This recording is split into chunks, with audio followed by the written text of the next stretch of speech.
All right, what's up, everybody? Thanks for coming out to Astronomicon number 5. Yeah. Make some noise.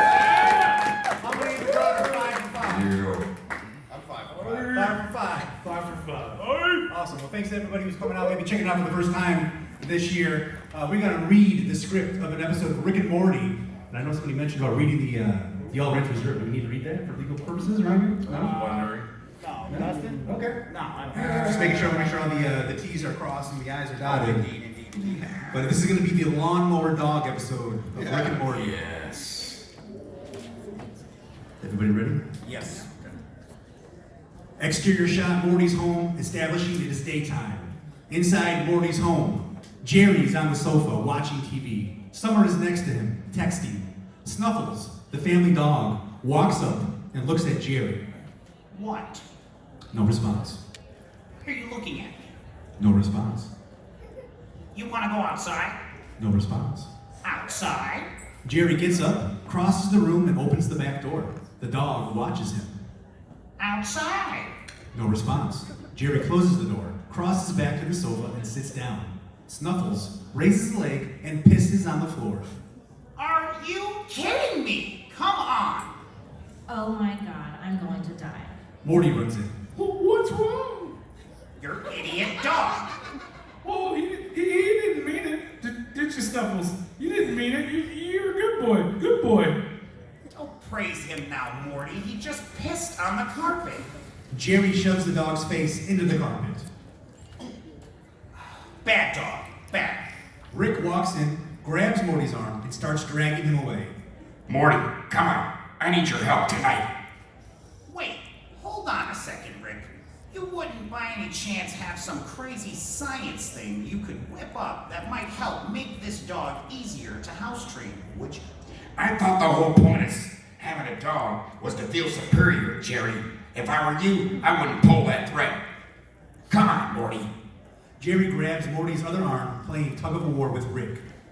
Listen, Rick, if you're gonna stay here rent-free and use my son for your stupid science, the least you could do is put a little bit into it and use for the family. You make that dog smart or Morty's grounded. Oh, man. Awesome. Rick drops Morty's arm. You've really got me up against the wall here, Jerry. He exits the room. We hear some scientific work from the garage. Rick comes back in with a helmet device with all kinds of wires and doodads sticking out of it. He sticks it on the dog's head and turns it on. Summer puts her phone down and watches. Ruffles. What's your name? What's his name? Snuffles. Snuffles. Shake. Snuffles sits up and shakes. Roll over. Snuffles rolls over. Go to the bathroom. Snuffles walks away. We wait a beat and hear the toilet flush. Snuffles returns. Holy crap! No way. Yeah, you're at the top of your game now, Jerry. Have fun. Come on, Morty. Rick grabs Morty's arm and drags him out of the room. Summer and Jerry rush over to the dog. Now we go to an interior shot of the garage. Rick and Morty enter. That was fantastic, Rick. If you like that, Morty, you're gonna love this. Rick turns his head to reveal a small device sticking out of his ear. It looks like a high-tech Bluetooth earpiece. What is it? It's a device that will allow us to enter people's dreams, Morty. Just like in that movie you never shut the fuck up about. Inception? That's right. This is gonna be like that, except it's gonna make sense. Inception makes sense. You don't have to try to impress me, Morty. Tonight, we're going to the home of your math teacher, Mr. Goldenfold. And we're going to use this bad boy to enter his dreams and convince him to give you less homework. That way, you'll have more time to help me with my science. Jeez, Rick. In the time it took you to make this, couldn't you have just helped me with my homework? Are you listening, Morty?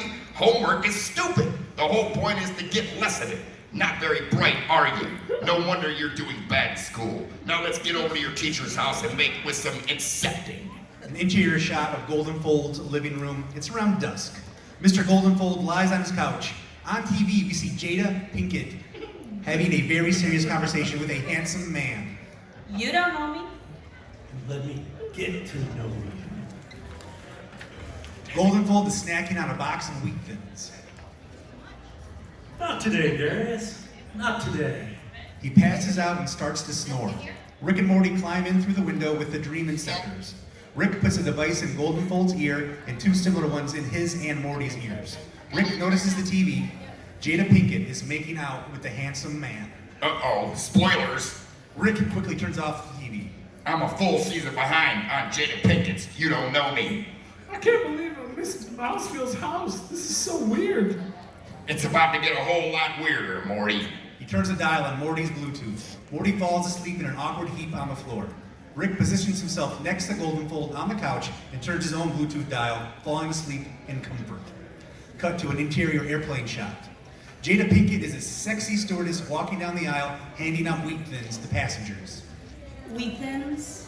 Wheat thins? I'll take 2. I think you've had enough, sir. You don't know me. They laugh flirtarious. Oh boy. They laugh flirtarious. Flirtatious. Thank you. They laugh flirtatiously. That one wasn't on my word of the day calendar. It's okay. They laugh flirtatiously with each other. Oh, all right, Morty. Time to make our move. Rick grabs some bottles and napkins from the nearby drink cart and hands one to Morty. Wrap this around your head. We're about to take Goldenfold's subconscious hostage. Moments later, Jada Pinkett is sitting on Goldenfold's lap, feeding him wheat thins and giggling. Rick and Morty pop up dressed as terrorists. Morty has a woman's shawl wrapped around his head like a hijab. Rick rips his coat open to reveal a fake suicide vest made of soda bottles. Allah Akbar. We're taking control of this plane. We're gonna 9/11 it unless Morty Smith gets better grades in math. The passengers start to freak out. Jada Pinkett sees Goldenfold making a move. Don't be a hero, sir.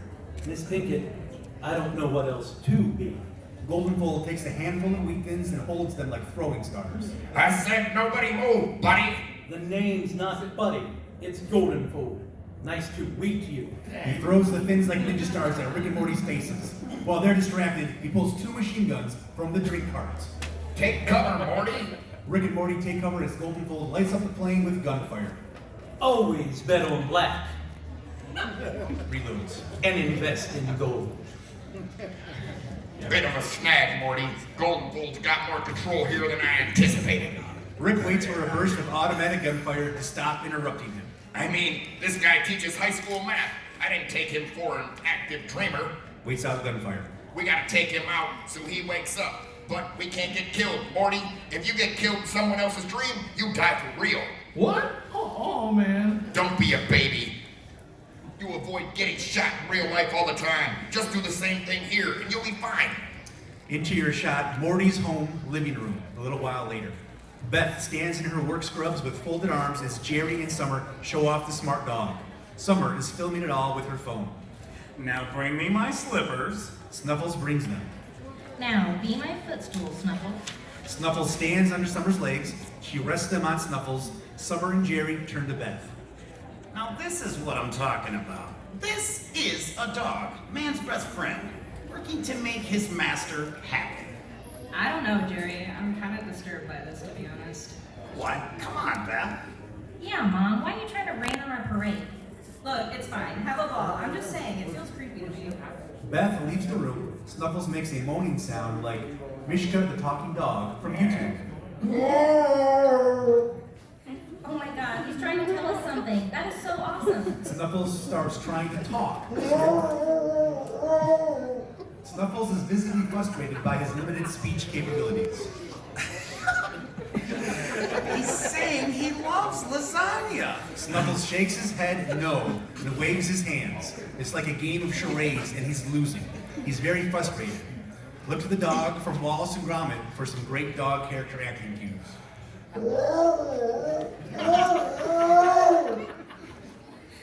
He's saying, I love Obama. So cute. I'm posting this online, like right now. Summer darts out, Jerry pats Snuffles on the head and exits. Snuffles, now alone, sighs. He walks up to a mirror and looks at himself and the cognition amplifying helmet he wears, paws at a compartment on it. It flips open, revealing two AA batteries. He stares at them for a while and then walks out of the room. Cut to an interior kitchen shot. Snuffles walks up to a junk drawer and noses it open. It's filled with batteries, extension cords, and the like. He stares at it all and cocks his head. Cut to the exterior airplane during the day. Goldenfold finishes another sustained burst of machine gun fire. Goldenfold, we're coming out. We just want to talk. Why would I negotiate with you? Because we're both rational adults who don't want anything bad to happen. Rick emerges from his cover, using Jada Pinkett as a human shield. And because I have a human shield. Jada! Goldenfold panics. As a result, the other dream passengers panic too. They get out of their seats and run around the plane screaming. Uh-oh. His subconscious is panicking. A passenger opens the emergency exit door. A tremendous suction takes several passengers, along with Rick, Morty, and Jada Pinkett, out the door. Exterior shot, in the sky. Rick, Morty, and Jada Pinkett are all in free fall. Oh, Rick, what are we gonna do? Be quiet, Morty. Every second is answering your question is a second I'm coming up with a plan. A Sky Mall magazine flies into Rick's face. He pulls it off and looks at it. Whoa, look at this, Morty. A Wi-Fi controlled hot dog cooker. Pretty interesting. It's the end of Act 1. Act 2. Exterior shot in the sky, still part of Goldenfold's dreams during the day. Rick and Morty are free falling. Jada Pinkett is falling next to them. Oh no! Relax. Look, Morty. Jada Pinkett has a parachute. Come on. They move towards her in free fall and grab on. Rick reaches around and pulls the cord. The parachute opens. They float down at a much slower pace. Hey, you better watch yourself. Rick, look! Down below, they see that Goldenfold has landed the plane. He's constructing a complicated trap for Rick and Morty to fall into when they land, and another device built to save Jada from a complicated trap. Oh no, Rick, look! Goldenfold landed the plane and now he's created a massive lava pit for us to fall into. But it looks like he has a mechanical claw arm he plans to use to save Jada Pinkett. But he definitely won't save us, Rick. What are we gonna do? Oh boy. Looks like we're merely prolonging the inevitable. That's it. Sorry, realizing. That's it. Prolong the inevitable. Listen, Morty, if we can go into Jada Pinkett's dream, everything will go 100 times slower. We'll have plenty of time to incept Jada into leveraging Goldenfold to our benefit. You don't know me? Rick bonks her on the head, knocking her unconscious. He and Morty both struggle against the wind to reach the sleep dials on their Bluetooths. They're a few hundred yards away from falling into an active volcano. Cut to an exterior magical castle, 2 dreams deep. Rick and Morty land in bushes in front of a crystal palace amidst a fantasy world setting. Oh, this is just like my favorite fantasy series, Age of Endurance. Nerd alert. A pair of centaur guards approach, brandishing spears. Let me feel this, Rick. Be my guest. What business do you have at Queen Jada Pinkett's palace? Morty kneels. We are humble travelers seeking audience with your majesty. The centaurs exchange knowing looks. Of course. Follow us. Cut to an interior shot of the palace hallway moments later. The centaur leads Rick and Morty to a large door. Her Majesty awaits you in her pleasure palace. Great. Pleasure chamber? Cut to an interior palace shot inside the pleasure chamber. The door opens into a hazy room lit by hundreds of candles. As Rick and Morty step through the haze, it looks like Lord of the Rings by the way of Eyes Wide Shut. A bunch of elves, gnomes, goblins, etc., wearing creepy animal masks, are in the middle of making love while sexy French music / Gregorian chants play. Jada Pinkett is dressed up like a bondage queen in the center of it all. She's a whipping a wizard. This is kind of weird, Rick. Don't judge, Morty. Rick is taking off his lab coat. Rick? Rick's making his way into the mix. If we're going to incept Jada, we have to blend, Morty. Let's talk after lunch. A weird creature starts massaging Morty's shoulders. Hey. Morty runs off into the crowd. We track him through the haze, pushing his way through a path of various characters engaged in different sex acts. The sexy French Gregorian chant music rises in the soundtrack. Hands grab at Morty. We hear various come-ons directed at him as he pushes through. Oh boy.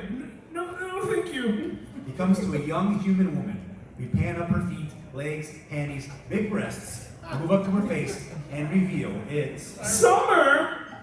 Hey there, stranger. What do you think of these things? Ever seen these before, tough guy? She presses her boobs together. Oh! Rick runs over. He's stripped down to his underwear, wearing nipple clamps, covered in melted wax, and holding a chihuahua.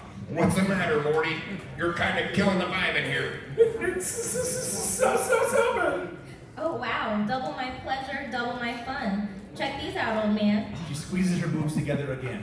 Oh, geez. Oh, okay. Even for me, this is a deal breaker. Rick takes off his nipple clamps and puts his lab coat back on. Why is she here? Obviously, Goldenfold has some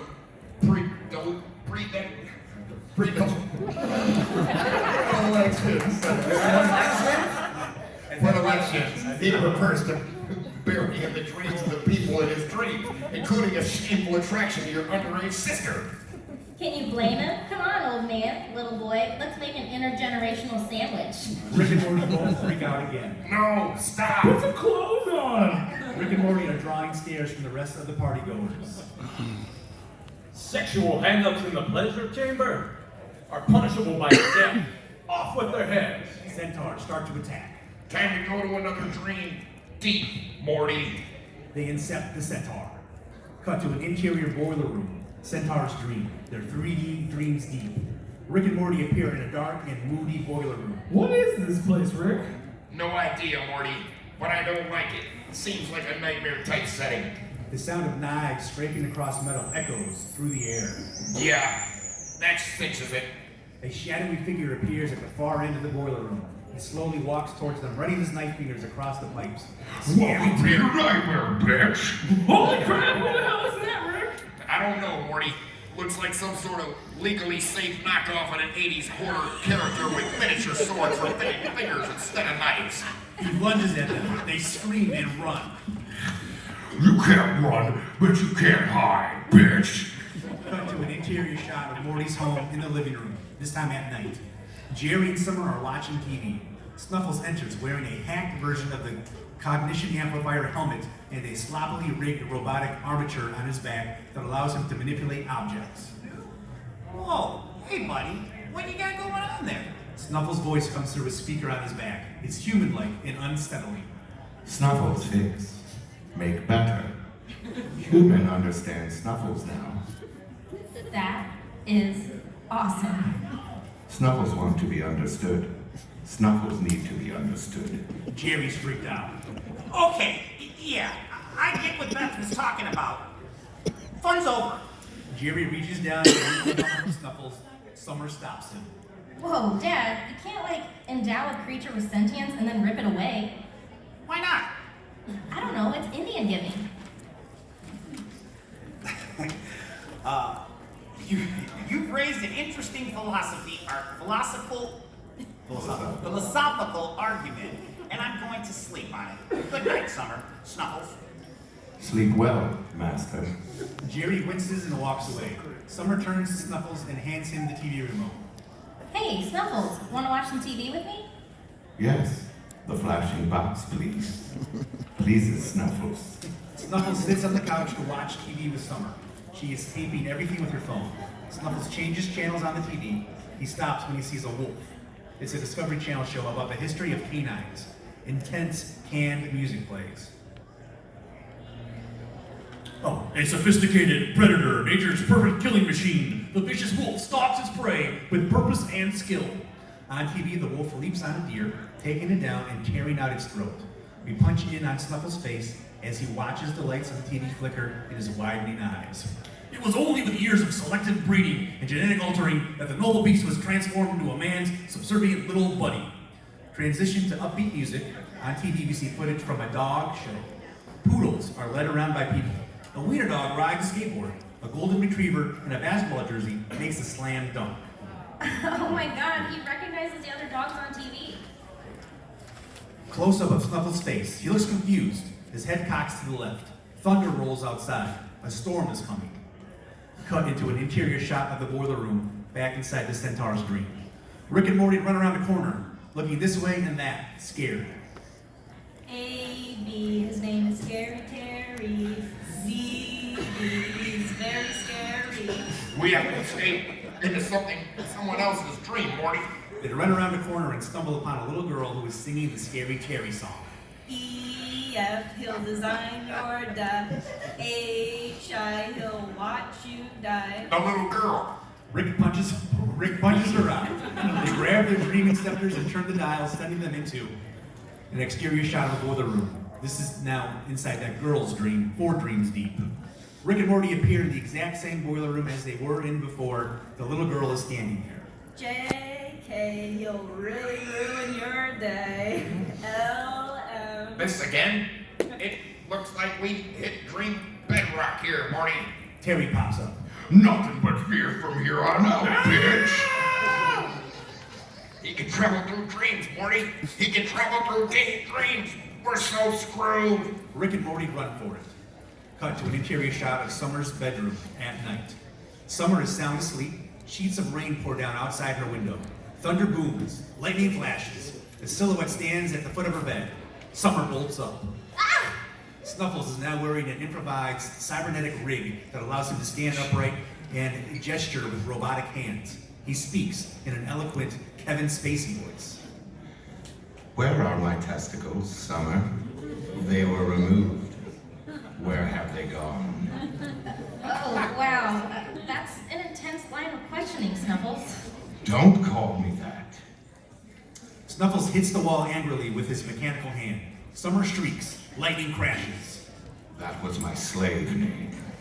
You shall now call me Snowball, because of the little patch of white fur on my chest. Okay, Snowball. Just calm down, okay? You're scaring me. Snuffles is growing angrier. Scaring you? Tell me, Summer, if a human was born with stumpy legs, would they breed it with another deformed human and put their children on display like the dachshund? I don't really know the best way to answer these questions. Like, I don't want to say the wrong thing and then, like, upset you more than you already are. I mean... He climbs on her bed. The exoskeleton whirs. Makes a weird noise. The mechanical hand hovers maniacally over Summer's face. The questions are rhetorical. I know the answers. Hey, everything okay in there? Jerry and Beth, awoken by the shouting, stand in the doorway. Jerry, come to rub my face in urine again? The hand turns towards them. No. We were just seeing if Summer wanted to Go on one of our famous midnight family walks. Summer picks up on the cue. Yeah, totally. Let's go. The family leaves in a rush. Cut to an interior doorway at night. They open the door to leave. A cybernetically enhanced Saint Bernard stands in their way. You will walk when it is time to walk. End of Act 2. Act 3 opens up at an exterior shot of a rundown neighborhood where 4 dreams deep at night. Rick and Morty get into a beat-up old car. Rick starts it up and hits the gas. Terry pops in the backseat. Buckle up, bitch. Rick slams on the brakes. They run out of the car screaming. Man, he sure says bitch a lot. You can run, but you can't hide. Hold on. Bitch. Hold on. You know what, Morty? Say we try hiding. But he keeps saying. Exactly. He's chasing us, and he keeps saying we can run, but the running isn't working out so great. He also keeps saying we can't hide, but if we could hide, do you think he'd tell us we could hide? I say we hide. Yeah, this whole time we've been doing what he says we can do and not trying to do the thing he says we can't do. And it's not like the guy's here to help us, right? I think it's a good idea, Rick. Worst case scenario, we're back to running. Title card. 6 dream hours later. Cut to an interior shot of an abandoned house just a few moments later. Rick and Morty peeking out of half-boarded up windows watching Scary Terry. He's walking around outside looking for them. I guess we actually could hide all along. That was some good thinking. Thanks, Morty.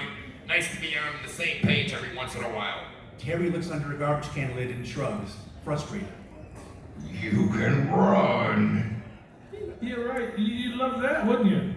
but you can't hide. Under his breath. Rick? Nice advice, dumbass. Scary Terry stops, looks at his watch, and yawns. Oh, this is perfect, Morty. Look at that. He's getting sleepy. Just a little bit longer before he calls it a day. That's when we make our move. Cut to an interior shot of Morty's home in the living room at night.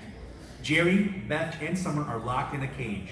Snuffles is overseeing an assembly line that's manufacturing more exoskeletons and cognition helmets. Snuffles, we didn't mean you any harm. This is a huge misunderstanding. Dad, he wants to be called Snowball. Well, I'm not calling him that. That's ridiculous. Snuffles walks over to the cage and looks down emotionless at Jerry. You're being very aggressive, Jerry. Perhaps tomorrow Dr. Scrape will solve that problem with a bit of surgery. Dr. Scrapes, a cybernetically enhanced chihuahua, holds up a pair of large scissors. Exterior shot of Scary Terry's house during the day. Rick and Morty spy on Scary Terry from a distance as he pulls into his driveway in front of a nice ranch-style home. Cut to an interior shot of Scary Terry's house. Scary Terry walks in, puts his hat on a hat rack. His wife, Scary Melissa, also disfigured with sword fingers, is doing the dishes. Hi, honey. You're home early. How was your day? I don't want to talk about it. You never want to. Get off my back, bitch! Scary Melissa gasps as Scary Baby starts crying. Terry realizes he looks disappointed in himself.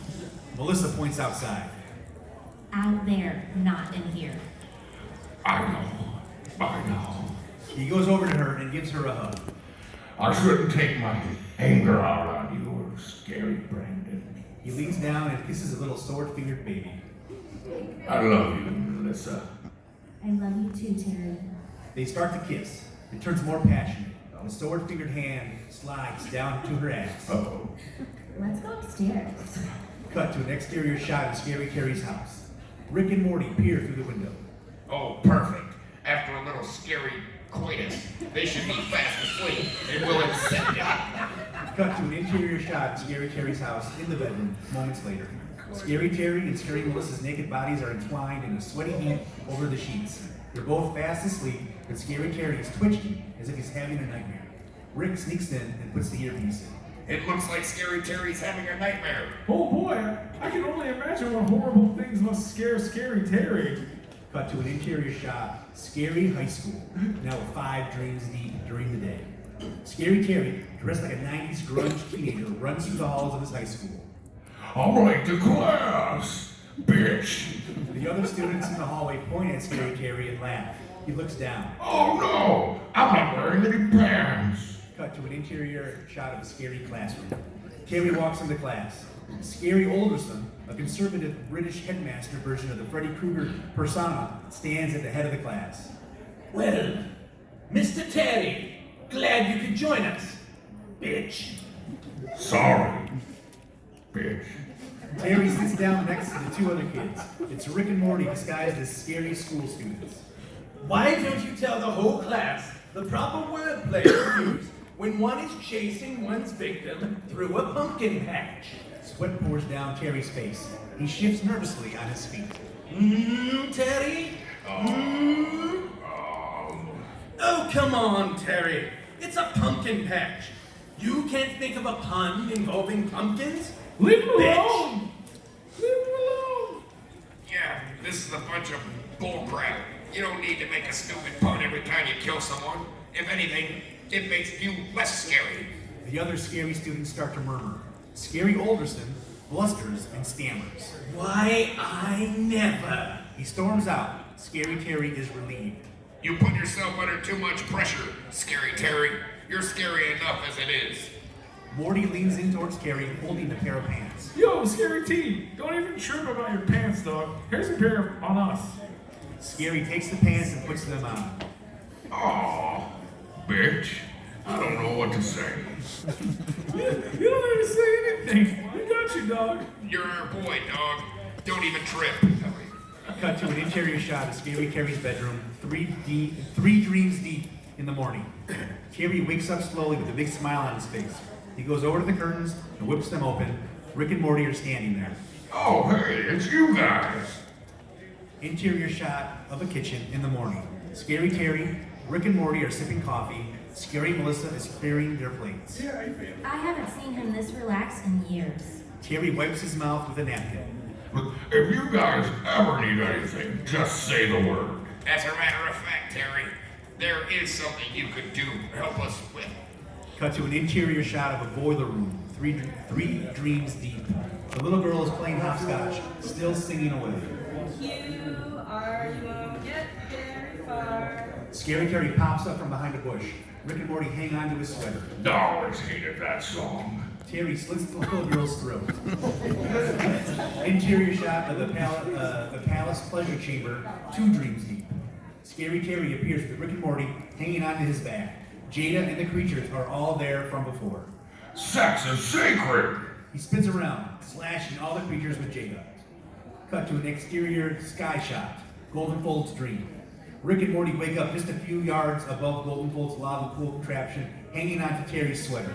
Jada Pinkett wakes up as well, rubbing her head in confusion. Terry morphs into a rocket. Rocket Terry flies towards Goldenfold. That's just because you don't give Morty Smith good grades, bitch. Rocket Terry crashes in the Goldenfold. Interior shot, Goldenfold's living room at night. Goldenfold wakes up on his couch, startled. Holy crap! God damn! I gotta stop eating wheat thins before I sleep. I know one thing for sure. I'm giving Morty an A in math, and that's my idea. That's an original thought. Rick and Morty, hidden behind the couch, give each other a quiet high five. Cut to an exterior shot of Morty's home at night. Rick and Morty arrive home to find a small army of super intelligent, cybernetically enhanced dogs swarming the house. What the hell? Out of the frying pan, Hey, Morty. What's going on? It's possible your dog became self-aware, made modifications on the cognition amplifier, turned on Jerry, Beth, and Summer after learning of humanity's cruel subjugation of his species, and then created an army of cybernetically enhanced canines to dominate the planet and supplant the human race. But your guess is as good as mine. Cut to Morty's house in the backyard. Jerry, Beth, and Summer are chained up. Well, this is shaping up into a real careful what you wish for situation.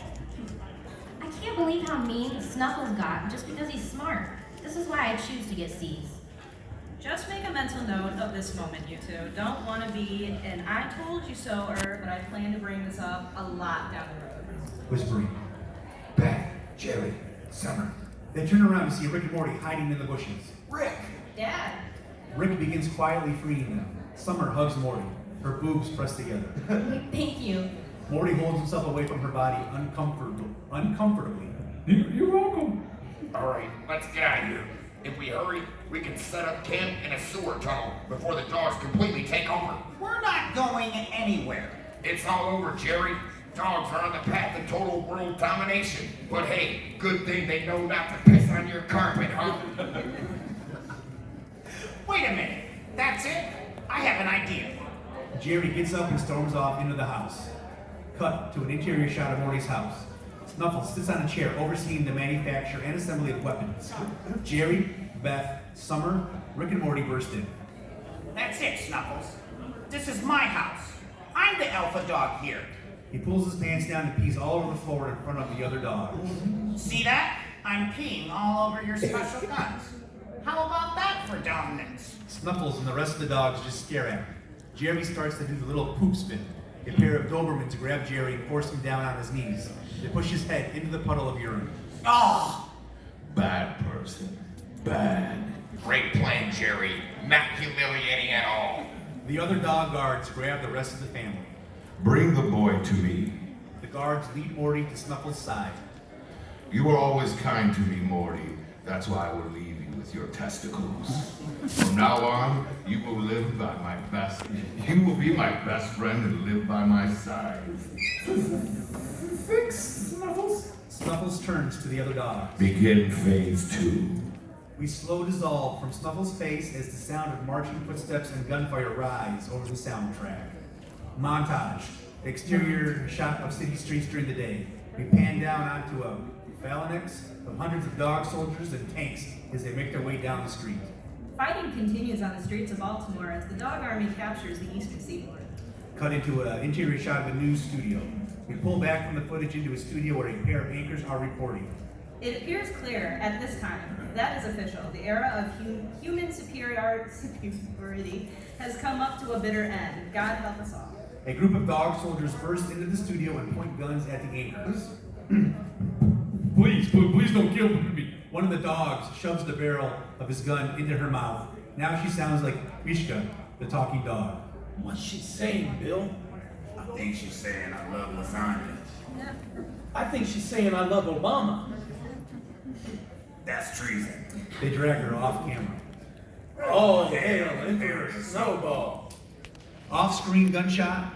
Calendar pages fall away as the months pass. Bodies pile up. Wheelbarrows full of testicles are dumped into the incinerator. Humans work on chain gangs in the treat fields.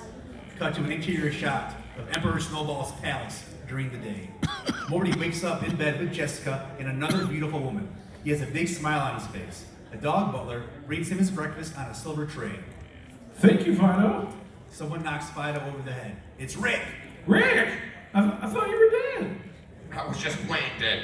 Good news though, Morty. This will all be over pretty soon. What? It's a dream, Morty. We're in your dog's dream. The night the dogs captured us, after you cried, shit your pants, and we all went to sleep, I used my dream inceptor to put the two of us inside Snuffle's dream. But it's been like a year. It's been 6 hours. Dreams move 1/100th the speed of reality, and dog time is 1/7 human time. So every day here is a minute. It's like inception, Morty. So if it's confusing and stupid, then it's everyone's favorite movie. Oh man, I like this life. Well, at least I didn't really shit my pants. No, that happened. Before you went to sleep, Morty, you're sleeping your shit right now. Out of all the things that happened to you, the only real thing is that you shat your pants. It's really a mess in there. I got some of it on my hands in the dream itself. Oh boy. Oh jeez, Rick. Don't worry about it, Morty. Here, take these. He hands Morty some pills. Morty swallows them. Are we gonna escape into another dream? Close. Your kidneys are gonna shut down. What? It's necessary for the plan. Loving. Don't even trip, dog. Interior shot of the doctor's office during the day. Morty is on an operating table with tubes sticking out of his nose. Snuffles is by his side, talking to the doctor. Rick, wearing fake dog ears and nose. It's pretty bad, Emperor Snowball. We're gonna need to do another operation. Anything for my precious Morty. A dog accountant comes in. He's holding a clipboard. Sir, as your accountant, I must advise you that these medical expenses are putting you in serious financial jeopardy. You could lose your kingdom. Snuffles knocks the clipboard out of his hands. To hell with my kingdom.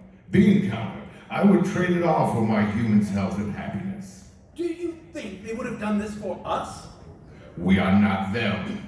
We are not them. Interior shot of Snowball's throne room. Dog repo men are hauling everything away.